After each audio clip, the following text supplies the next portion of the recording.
Well,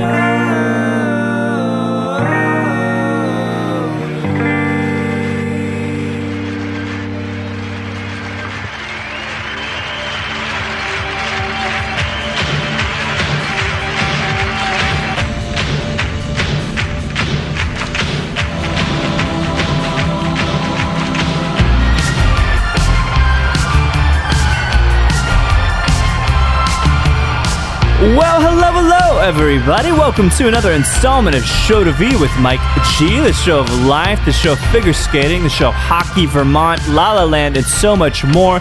Today's guest is Kiowa Bryan from Spiribam, the National Director of Brand Advocacy, to be exact. We talk about a lot of different things. It's interesting to talk about her experience in LA as a female bartender, learning so much about the craft cocktail world, coming from an acting background, coming from a figure skating background. A lot of interesting tidbits about Kiowa that I didn't really know, but she's a massive friend to this industry, and I felt it was appropriate, since her and Mr. Daniel Warlow are great friends, to put both of these episodes out this week. So without further ado, I hope you guys enjoy this chat with Spiribam's Kiowa Bryan.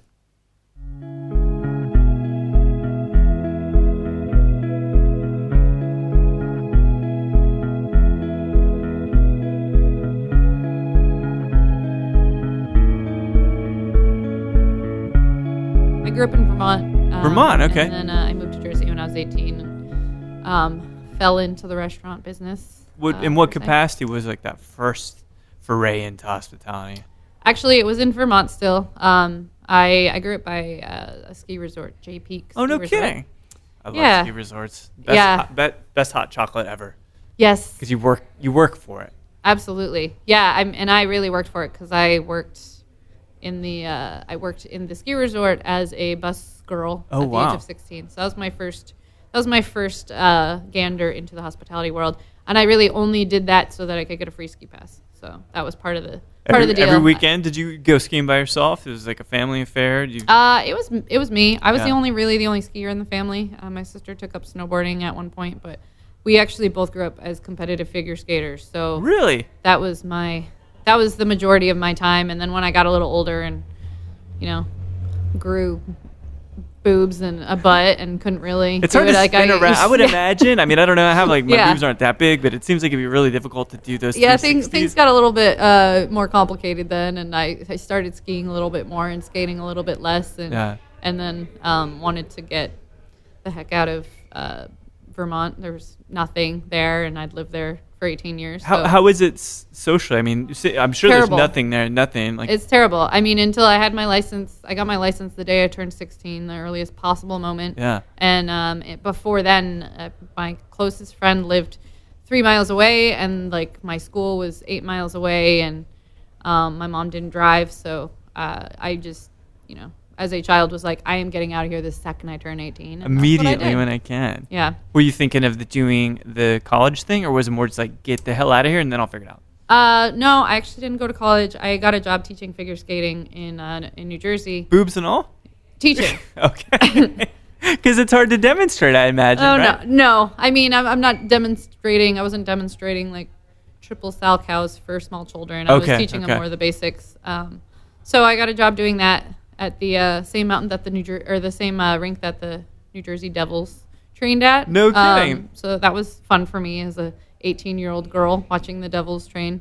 And fighting and all, all the blood or on the eyes, the teeth, all that. Yeah, exactly. Or just like gazing at the Devils train. So yeah, that was great, but it was like a half an hour lesson at 6 a.m, a half an hour lesson at 9:30, a half an hour lesson at 2:30. It's like it's building your own business, and it was slow and it was hard, and so I had to take a second job, and there was a bar across the street from my apartment, so I took a job there hostessing and what kind of bar at this point? Like, or rather, so what year are we talking? 2001. Oh wow, so early on. So this kind of, is it a shot and beer bar? Is it just a whiskey bar? It was a local restaurant. It was in a town that only had 8 liquor licenses, so it was, on the nights and weekends, it was where all the college kids went, but it was mainly a sports bar that had food. They were trying to make as much money in every avenue possible. Yeah, so. 8 licenses is not a lot at all. No, exactly. It was not a cheap place to get a liquor license or easy. So did it start kind of appealing to you? So I'm trying to piece it together. So teaching is nice because you got your thing, your vision, and you're trying to like impart this knowledge to people. But as a bus girl and then as a hostess, did you like that human interaction piece of it, like talking? I did. I mean, I also like talking to people that weren't 6 years old. So that was, You like that? when I'm getting paid to do it. Yeah, okay, that makes a lot of sense. Yeah. And also it was the other thing I had experience in from the ski resort. So I walked in and got a job, and then quickly, I would say 6 months in, on a Saturday night, one of the bartenders got fired, and they threw me behind the bar, and that was how it. it goes. Yeah. I guess I swam instead of sank, and then I started, then I got the bug. I guess you would say. The bug I find that often with people that get the bug, even if they're on different sides of it, like even distributing or like making booze and stuff, that somewhere deep down in the genetic chain, someone worked in the restaurant industry. So like you said, your mom didn't drive. Did your dad or did any of them do like anything, whether it was waiting or serving? Or no, I mean, I don't know that's that may be true normally, but in my case, so you were spontaneously totally a myth. Inducted into the hospitality industry. My sister tried to waitress a couple times. One of her first jobs being at the Olive Garden in Burlington, Vermont. Great food. And she, I mean, I actually stop at every Olive Garden. I go by in rural California whenever I see one, because I do love that Dude, the breadsticks. Unlimited salad and breadstick situation. Sometimes you just want to hear a Bob Seger song. Yeah, like I'm Italian. Like that's just kind of how it goes. I mean, I am very weak to the Italian margarita with amaretto on the side. Like that's always my go-to. It's amazing stuff. I'm not like stuck up about it. See, but maybe that's why you're successful, right? Or so I'm putting that label on you. But sometimes I haven't talked that much yet. Oh, I've read plenty. We got Forbes. Oh boy. No, but I think that's part of it. So we'll go on that tangent for a second. So in terms of humility, how far do you think that gets you in the hospitality industry? Oh, I think it gets you everywhere. Because if you've never had to bartend a Saturday night with no bar back, and in the middle of the shift had every single beer on draft run out, and I had to learn how to make a bunch of cocktails that you've never had to make before because it's your first or second shift. Right. Like you have to figure it out, and if you don't figure it out, then bye. That's just how it is. Unfortunately, I think a lot of the time these days, bartenders are being thrown into that like glamorous mixology craft cocktail world, and they've never had to do that before. I know. And sometimes they just get like stuck like a deer in headlights when they get put in a situation that they're not used to. I call it the guys that never carried an amp up a flight of stairs, guys. Yeah, right. It's like true. They never had to set up a drum kit. Like they know how to play it. Yeah, but they never had to set it up or carry it around.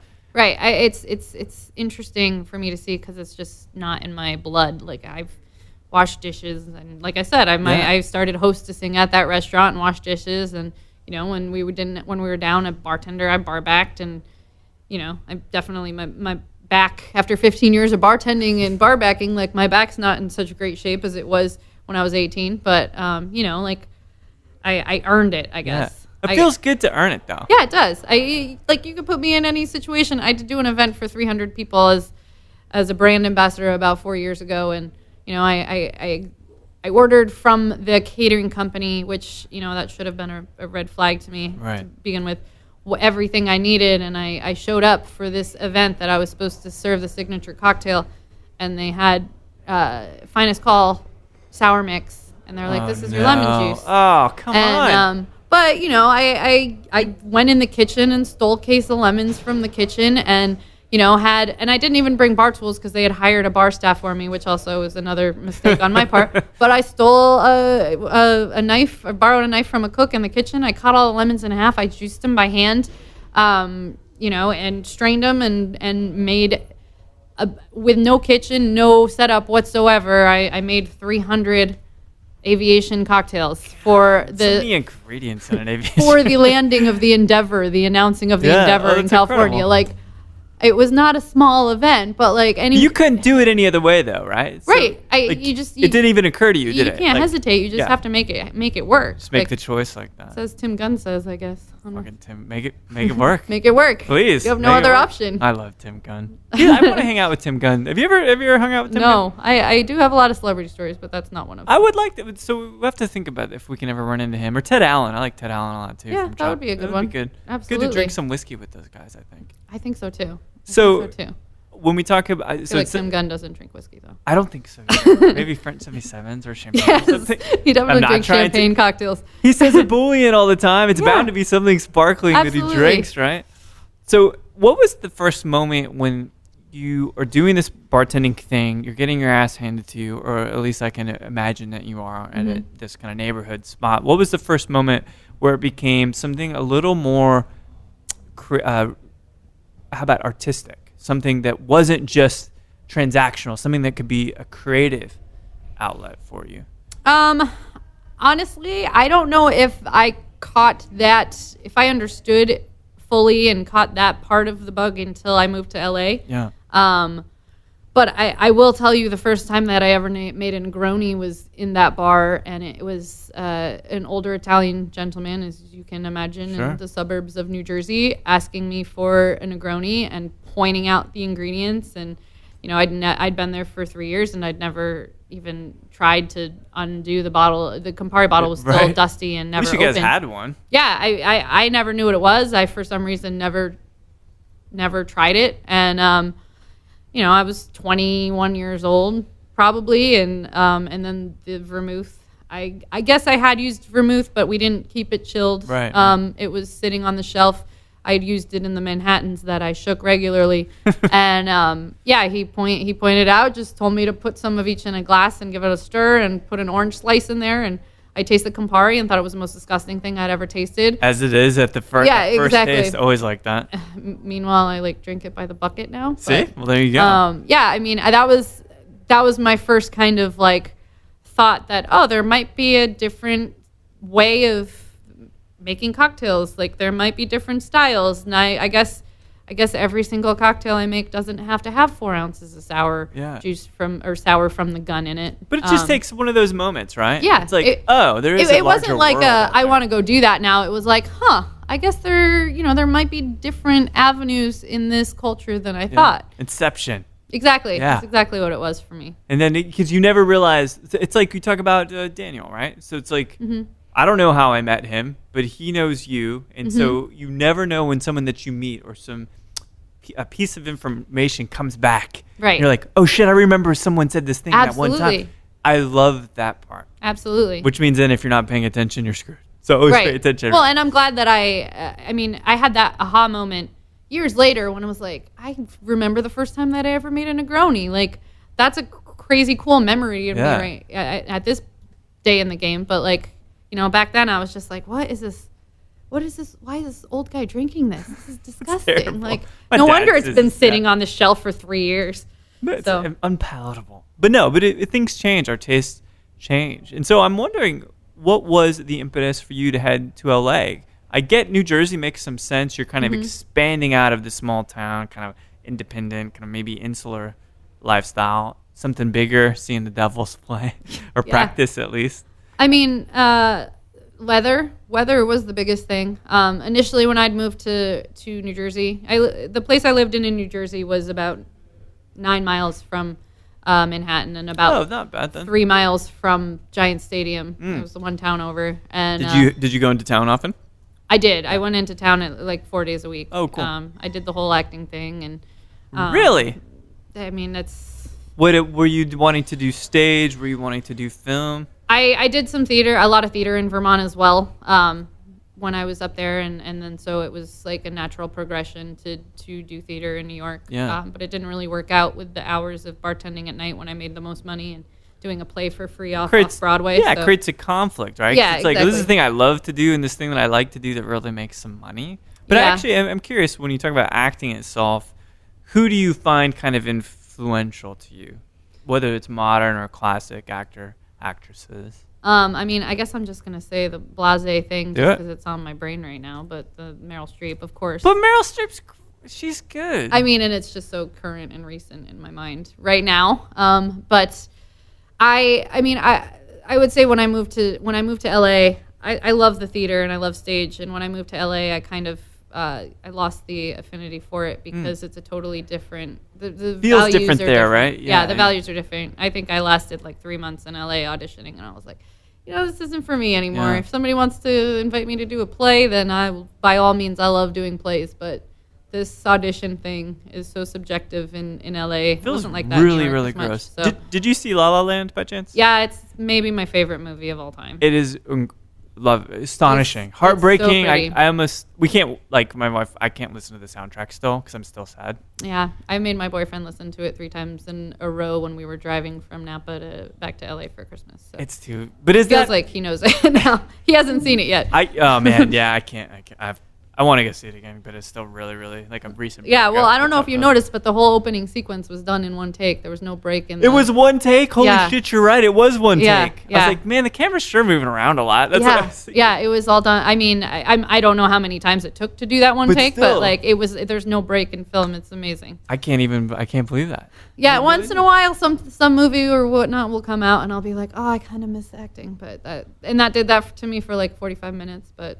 I don't know. Instead, I was like, I have some friends. Obviously, in LA, there's a lot of people in the industry, in the booze industry, that moved out to LA for entertainment, music, and I went to one of my friends and was like, we need to put on a play, like a industry play, because I just was thinking there's so many of us. But it's just the timing thing. But it's goals. I know. but I guess what it made me think of is you go to LA, because I just have my perception about LA being a dude that's lived around, but in Austin quite a while. Mm-hmm. And so I think of it as like that. Like Emma Stone seems like she's doing a pretty good job in these things she's trying out for, right? Yeah. Oh, she got lucky. She got a good gig like immediately, but they say the average age to be successful in Hollywood is 10 years before you get a gig that actually can pay your bills. That's insane. So, yeah, I mean, I prefer to do something I can go up in a little bit more quickly. Exactly. Well, so acting makes sense, takes you to LA.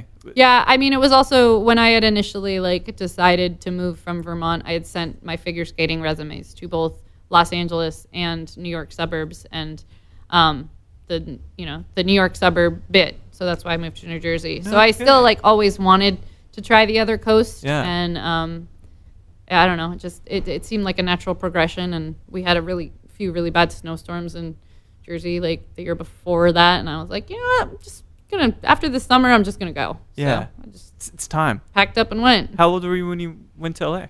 Roughly 24. It's pretty young. I mean, to seemingly get some great experience out there. Yeah, I guess I'm very stable. I'm bad at I definitely saved up money to move to New Jersey and then saved up money to move to LA. I'm really bad about not knowing exactly what my next move is going to be and where I'm going to go. But I'm good at just being like, you know what? I love you guys. It's been real. Yeah. I'll talk to you, but I'm going to go. I got to go do something else. That's incredible. I think that's very Hemingway-esque. Yeah. I mean, sure. I'm not compare me to Hemingway. I'm trying not to give you too much credit. No, I'm not mad at it. But we'll be talking about Rhum momentarily, so I figure it's probably a good homage. Yeah, it's a good segue too. So when you think about LA, and this is where it seems like things really start to happen in the cocktail industry. Mm-hmm. So it's the Evely, is that right? Is that how you say it? Yes, I worked at the Evely for 5.5 years. Is that one of the formative chapters, in terms of?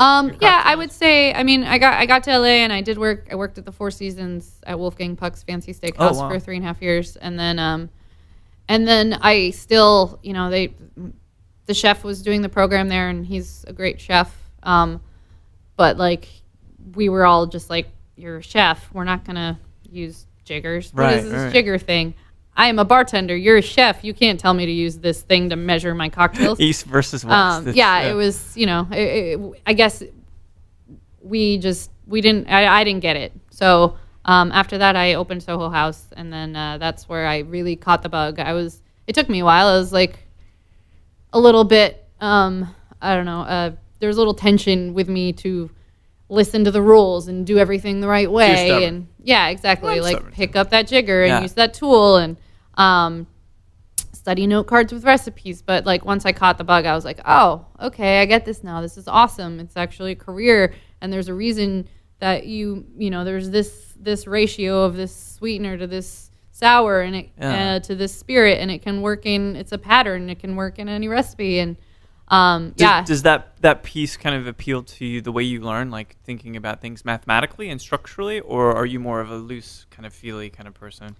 It's weird because when I cook, I'm very loosey-goosey. I don't ever measure anything. But when I'm making cocktails, I must measure, which is odd because for whatever 9 years, I was just eyeballing everything. But now I'm very mathematical about exact measurements with stuff. And I think that all came out of the Soho House training. It was like a boot camp. There were 40, maybe 31 of us, I guess, that got hired to open Soho House. And it was Chris Ojeda, who I kind of learned about craft cocktails from him, and he had opened the Varnish with Marcos Teo, and they had Eric Alperin, and that's all from all history in a way. It's all from the Sammy Ross school of and the Sasha Petrovsky school of making cocktails. So it was like an incubator for a lot of the talent that went out to do some great stuff. I mean, to this day, there's basically 3 schools of cocktail making in Los Angeles, and that is one of them. So, and it all comes back, which ironically, we're here at San Antonio Cocktail Week. Right. It all comes back from Sasha Petrovsky. So in LA, a third of us came from that school, and a third of us came from I would say more modernly the David Kaplan and Alex Day Proprietors School, and then the other third would be the Julian Cox School, which was kind of a mishmash of his own methods and Sam Ross's methods that he learned at ComSA. So I like that it's kind of like their genres. You know what I mean? Like there's the French New Wave, the Italian, or rather the German Neo-Realism, or whatever. These different kind of sanctioned ways to think about making cocktails. To have something that can be split and fractured like that in a creative way, that's kind of exciting. It gives it a lot of merit. You know what I mean? And a lot of people... Absolutely. There's definitely a family tree. Yeah. I forget who it is at this moment, but a while ago somebody online was creating a bartender family tree, and you had to put your immediate influencers, and I don't know what's come of that, but if that ever does come into fruition, I think it'll be really interesting brilliant to see. And it was, amongst the whole bar community. So if that ever does happen where they draw out that family tree, it'll be very interesting to see. Do you feel like you play a seminal role in the modern narrative of cocktail making and spirits? Do you feel like that kind of... I mean, it's a little bit different being on the brand side now. Yeah. I feel like I'm very knowledgeable in the rum side of things. I do feel like I don't get to... I'm not a buyer anymore, so I don't have people constantly coming into my bar and presenting new products and teaching me about new products. So I really have to go find that information. And if I get lazy, then I get lazy. And then I see a new product come up that everybody knows about, and I'm like, I don't know what that is. Yeah. Where did this come from? So I really have to be diligent about be diligent about going out there and be regimented and give myself a little structure to do that. And honestly, it doesn't always happen, but then when I feel stupid, I'm like, must learn more. Just because I'm, know a lot about rum doesn't mean I can fall behind in what else is going on. It's like different classes, right? It's like taking a history class versus an English class, chemistry. And then when you like one, you just kind of favor it. Yeah, exactly. It's hard. Exactly. I mean, we all have our blinders on, but it's okay. I'd rather know a lot about a few things than a little bit about a lot of things. Mm-hmm. I think that there's an interesting way to look at it. Oh no, absolutely. I feel the same way, and that's always how I teach people.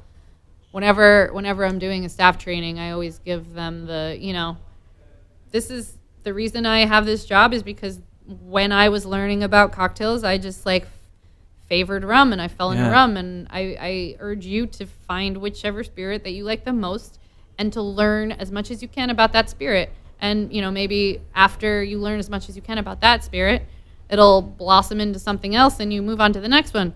Or maybe not. Maybe you just learn about everything, but you focus on that one spirit and you find that one spirit and you love it so much that you want to learn as much as you possibly can, and then you're an expert in that one spirit. So what was it about? We all have our thing. We all have that band, that person that resonates with us, actress, if you think about it like that too. Why rum? I love rum, don't get me wrong. But what is it that resonates with you? Well, it was. I mean, I've always loved rum, and rum had always kind of been a spirit that I favored. And when I was at Evely, the bar that I was at for 5 years before I stopped being a bartender, my other bar mentor, known in the industry as Old Man Winter, he I know a lot of Old Man Winters, actually. Yeah, I mean, I think he thinks that he kind of somewhat named himself this nickname, so it's kind of like, now you have to live with this. You did it to yourself. It's never going away.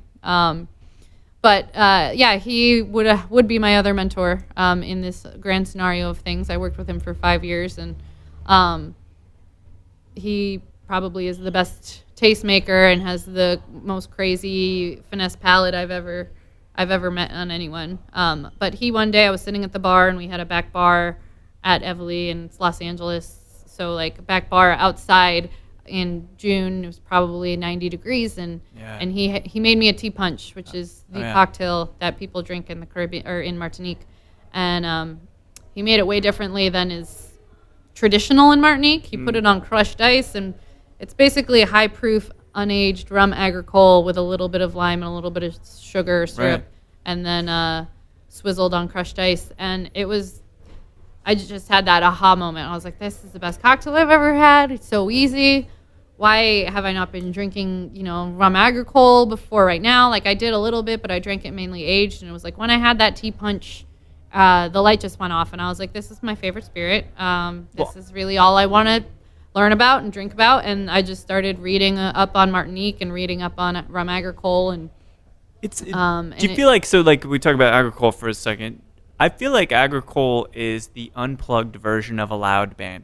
Does that make sense? Like, it is so stripped and so raw and so close to the terroir. Mm-hmm. Maybe that's what was appealing about it, is that you take away the color and the aging. Right. You're left with this thing that is just bare and absolutely exposed. And I always favored agave spirits. Good example, I mean, I think that's if you can provide such a raw, delightful, like you said, like stripped down spirit, and it is that has that many different nuances and tastes that delicious. Like, I don't know. I guess that's just what I favor. I also really like pisco, and it has that same kind of thing going on. Yeah. So, I mean, while I do love all those things, and I had many different rums, and I had drinking aged rum agricole before. It was just, that was the moment that I was like, oh, okay, well. Gloves are off. Yeah. So it was 5 years at the Evely, excuse me. And so I know you did some work with House Spirits, but you were still behind the bar at that point, kind of like. Yeah, I did some work with House Spirits. I want to say I was maybe their first like real long-term ambassador that Brooke Arthur ever had. Yeah. So I learned the ways of the brand doing that. I mean, that company is an amazing company, and they make some amazing stuff. And at the time, they were making this rum that was out of this world. So once again, I was going to ask. Yeah, I didn't realize, because they don't do that anymore. Brooke would be telling me, Brooke Arthur, who's the director of, or I guess now she is a part CEO of House Spirits. But back then she was the national director of brand advocacy, and she would always be telling me to sell the gin, and I would always be like, but I got a rum placement. You can go there and drink rum now. I mean, it was a small production program, and I was obsessed with it. It's still to this day one of the best rums I've had.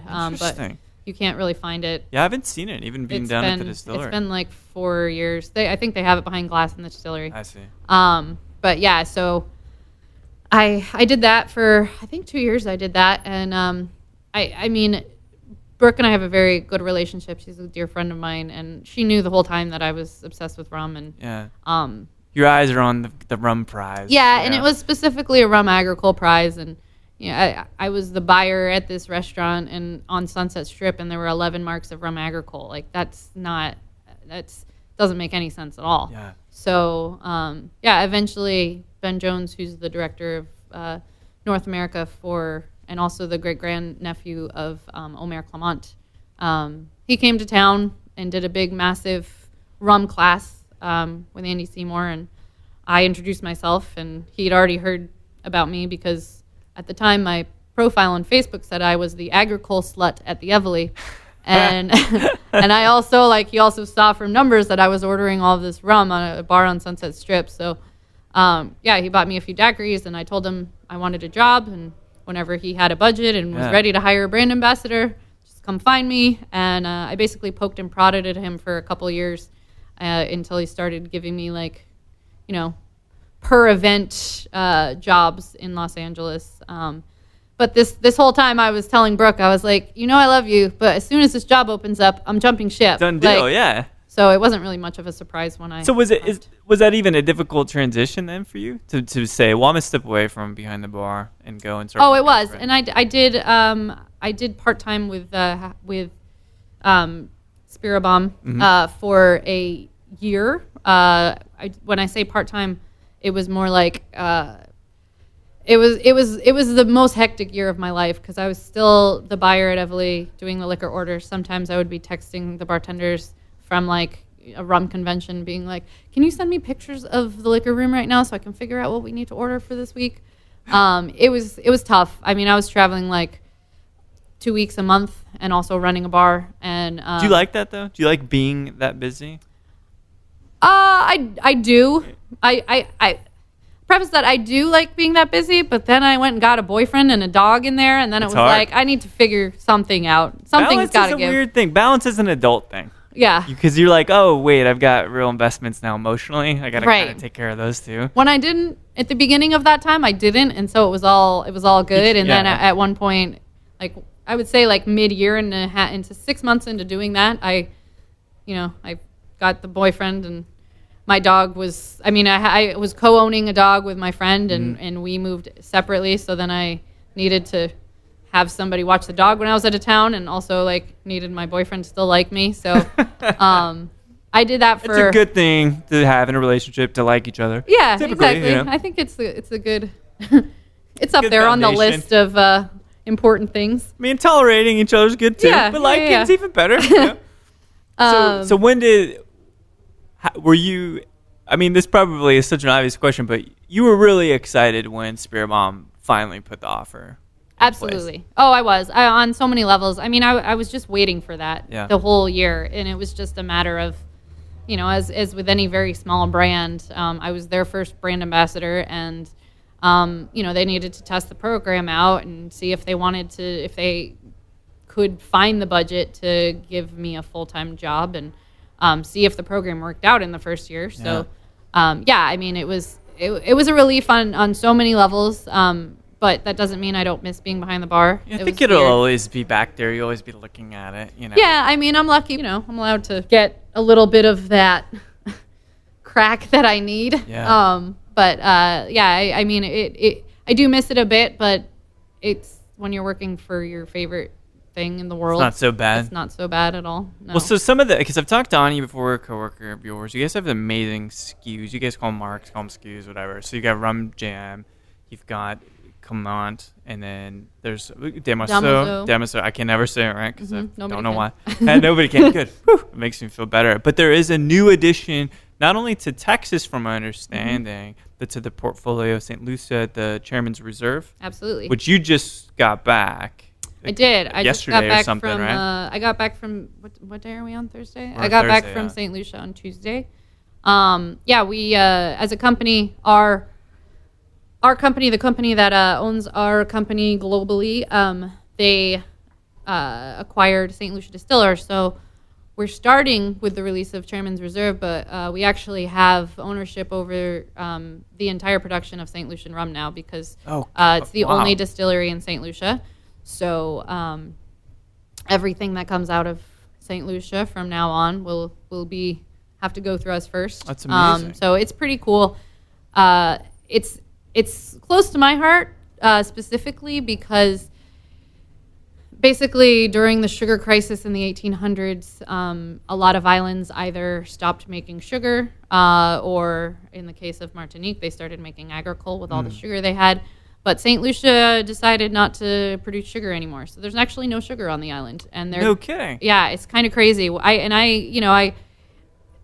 read, but when you get the brand and you try and learn, but when you go and see it, it's when we were flying in, and I was like, that's weird. There's no sugar here, huh?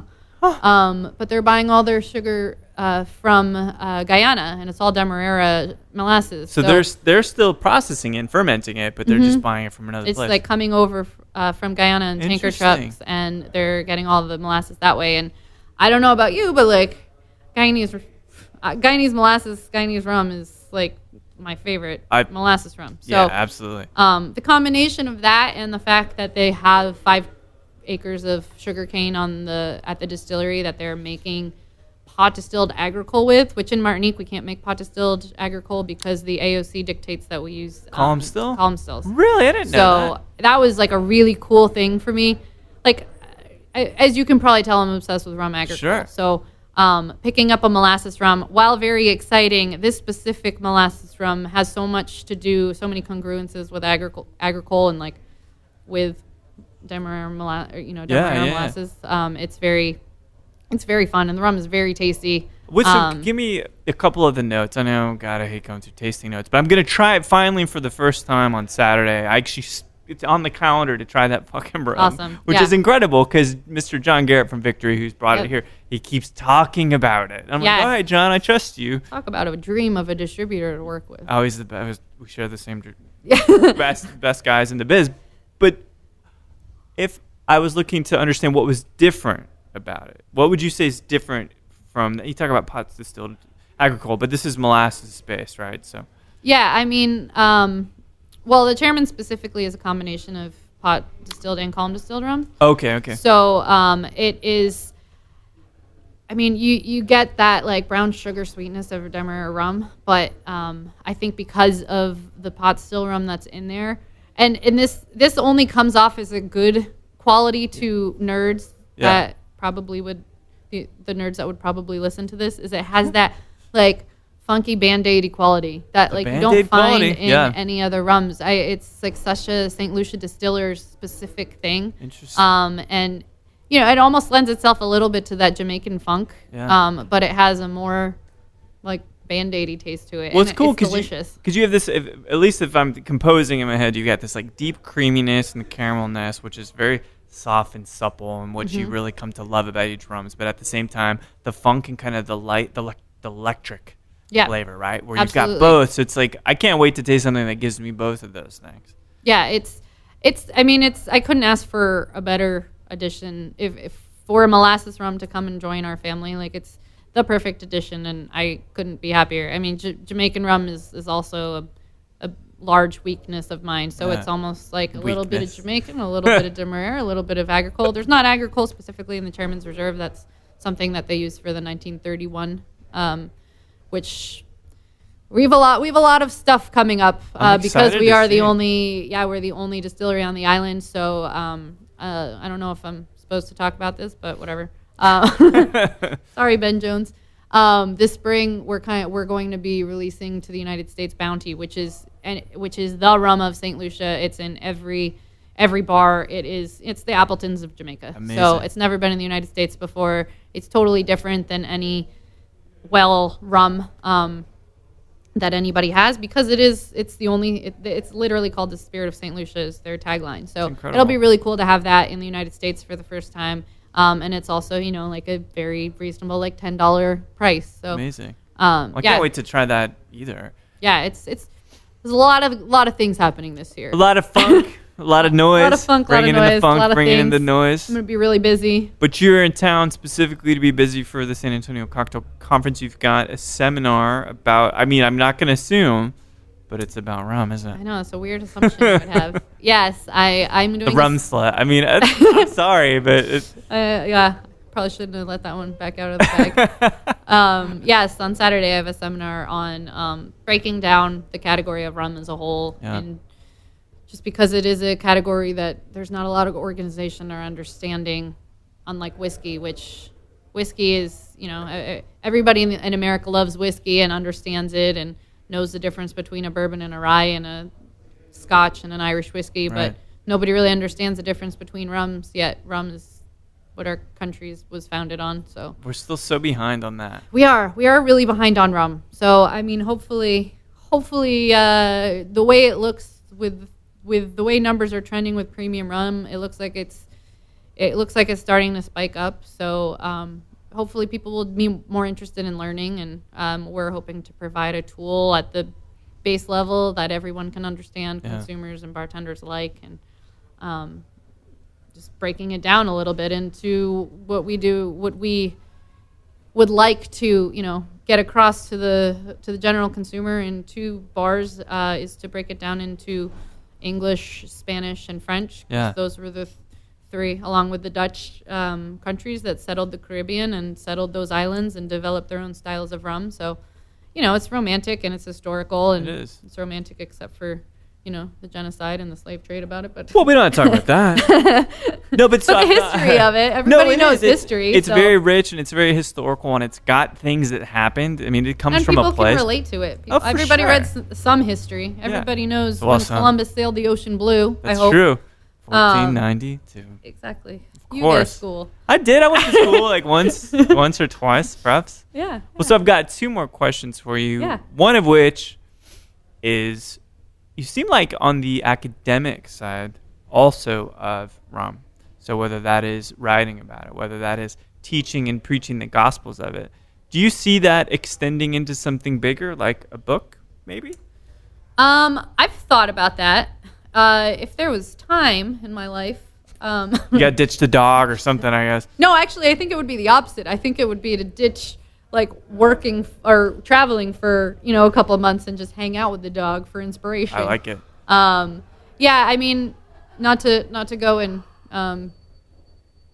go too far in the future and say plans that might not come into fruition. But my end of the day's goal after, say, in 4 or 5 years, is to just end up in the Caribbean and do just that. It's amazing. There aren't any books on rum agricole yet, so I know Mr. Hamilton's got some stuff out there. Absolutely, rum, he probably has the most in-depth in print situation on rum agricole out there, but there isn't a complete. Still a lot of book. work to do. Yeah, I mean, even most of the stuff online is in French. Yeah. So that's not helpful for a lot of us in the United States, and it is. I mean, rum, as I said, is such a misunderstood category as a whole. Rum agricole is even more, even less understood. So last question then, because I think I would really be curious as to how you would do this. But if you're working with Spiribam, and they're like, all right, you want your own label? Do you want your own blend of rum? Would you do it? Yes, absolutely. Do you have a really clear vision for what that might taste like? I mean, I don't.